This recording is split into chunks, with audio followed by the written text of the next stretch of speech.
Welcome back to CIA Declassified. Today we enter a space where the self dissolves into the dark.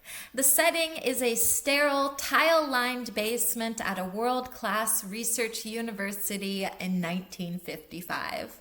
Upstairs, students are studying for finals and planning their futures. Downstairs, behind a soundproof door, a volunteer is being lowered into a tank of lukewarm salt water. They are about to lose their connection to reality for the next 2 days. The agency believes that if they can starve the brain of input, they can create a blank state, a human hard drive ready to be reformatted. But as the declassifications show, the void has a way of staring back. This is the story of MKUltra Subproject 58. How did this subproject get its designation? Subproject 58 was the administrative code assigned by the CIA under the umbrella of MKUltra. The 58 followed a chronological filing system within the agency's Technical Services Division. It was officially listed as a study in physiological and psychological effects of social and sensory isolation. The name was a mask for a project that sought to turn the human mind into a blank page. The goal was de-patterning, the total erasure of a subject's history to make room for a new personality. The agency provided funding to Dr. John Lilly and other researchers to develop sensory deprivation tanks, dark, soundproof vats of skin, temperature saltwater designed to float a human into a total void.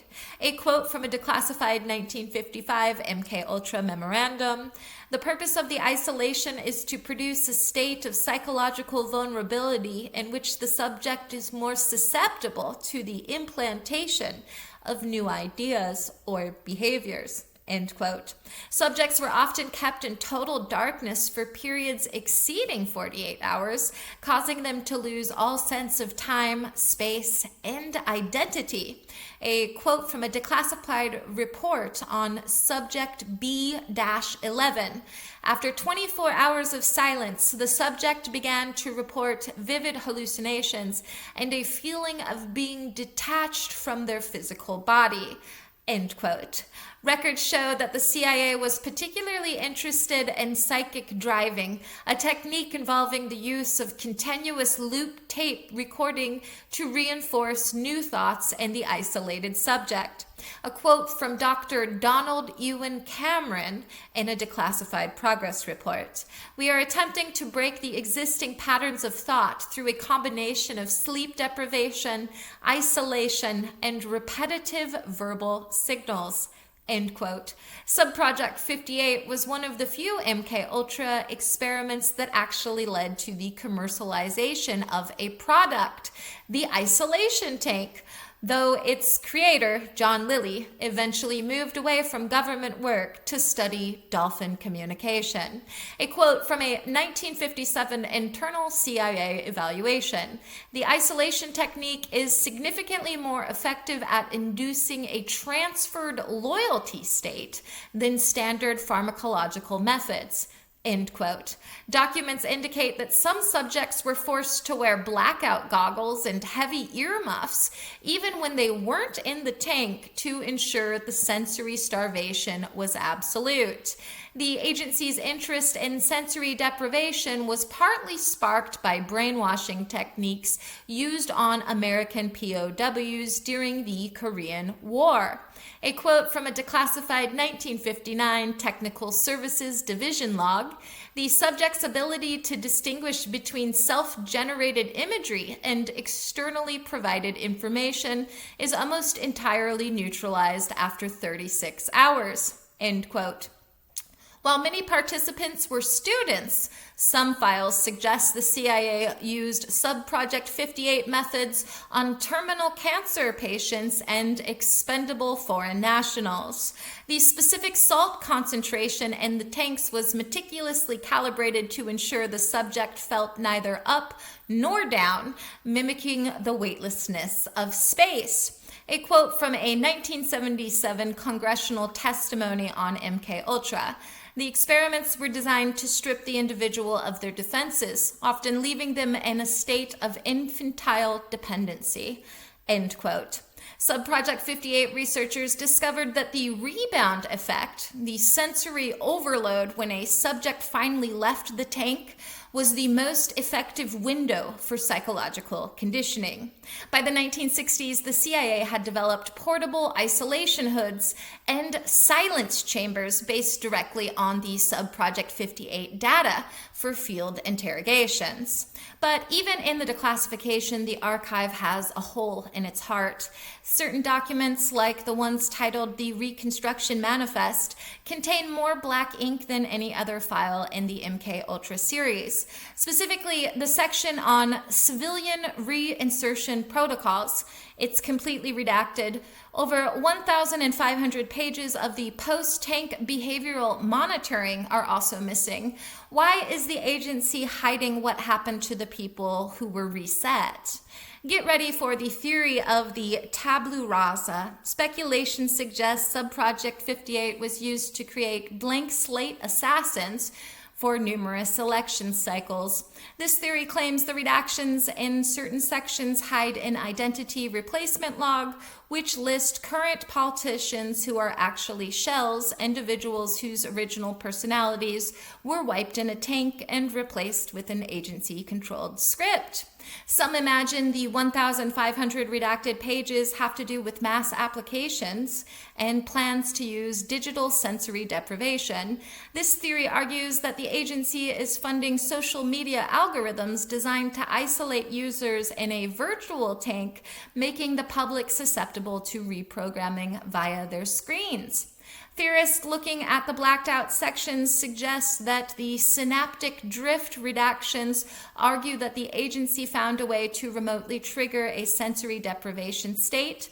They claim the redactions hide a frequency-based weapon that can make a target feel like they are floating in total darkness while they are walking down a busy street, inducing instant panic.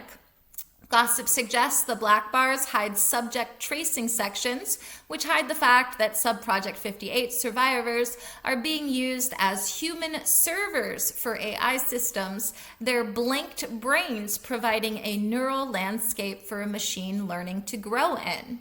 Rumor says that the termination files redactions hide evidence that the reset was so successful it actually allowed subjects to access a collective unconscious, and the agency is hiding the 1,500 pages of visions these people had while in the dark. Some believe the redacted pages hide a technique for time dilation where the agency used sensory deprivation to make a prisoner feel like they've been in a quiet room for decades when only an hour has passed. Speculation persists that the redactions in the chemical section prove that the agency is now using a liquid tank experience delivered via eye drops, capable of inducing the Subproject 58 state in under 30 seconds.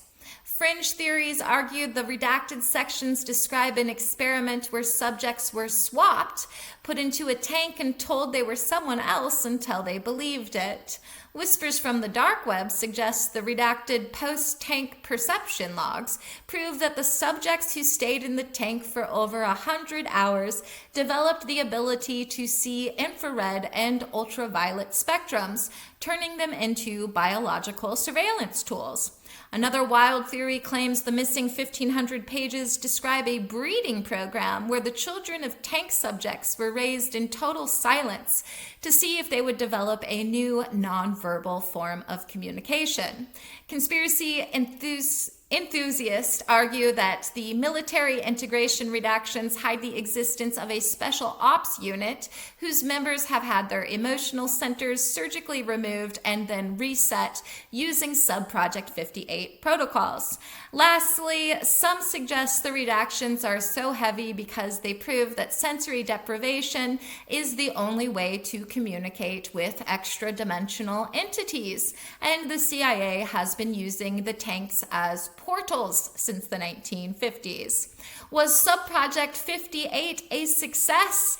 Tactically, it was a terrifying success. The agency proved that human identity is fragile and that sensory starvation can indeed break a person faster than physical pain. It successfully created the blueprint for psychological torture. Strategically, it was a moral failure. The reconstruction phase proved unstable. While they could empty a mind, the new personalities often collapsed into psychosis or catatonia. However, the data remains the foundation for every isolation-based interrogation used in the modern era. As far as technological and operational breakthroughs are concerned, the quiet room led to breakthroughs that still echo in our modern surveillance state. For instance, depatterning protocols, the development of systematic identity erasure techniques, flotation technology, the engineering of zero-stimulus environments used in both therapy as well as torture, subliminal audio drilling, perfecting the use of repetitive loops to bypass the conscious mind, and physiological monitoring, advanced biometric tracking of subjects in high-stress, low-input environments. Subproject 58 reminds us that the most dangerous place is not a battlefield, but the silence inside your own head. As the files reveal, when the lights go out, the agency is the only thing left to see. Thanks for listening, and join us next time as we examine the Human Ecology Fund. In the 1950s and 60s, the CIA used a front organization to funnel millions of dollars into legitimate academic research. From sociology to brainwashing, we'll uncover the Great Manifest, the university payouts, and the moment the world realized that the Ivy League was built on a foundation of agency gold. Join us next time for the Scholarship of Shadows. In the meantime, I'll see you in the archives.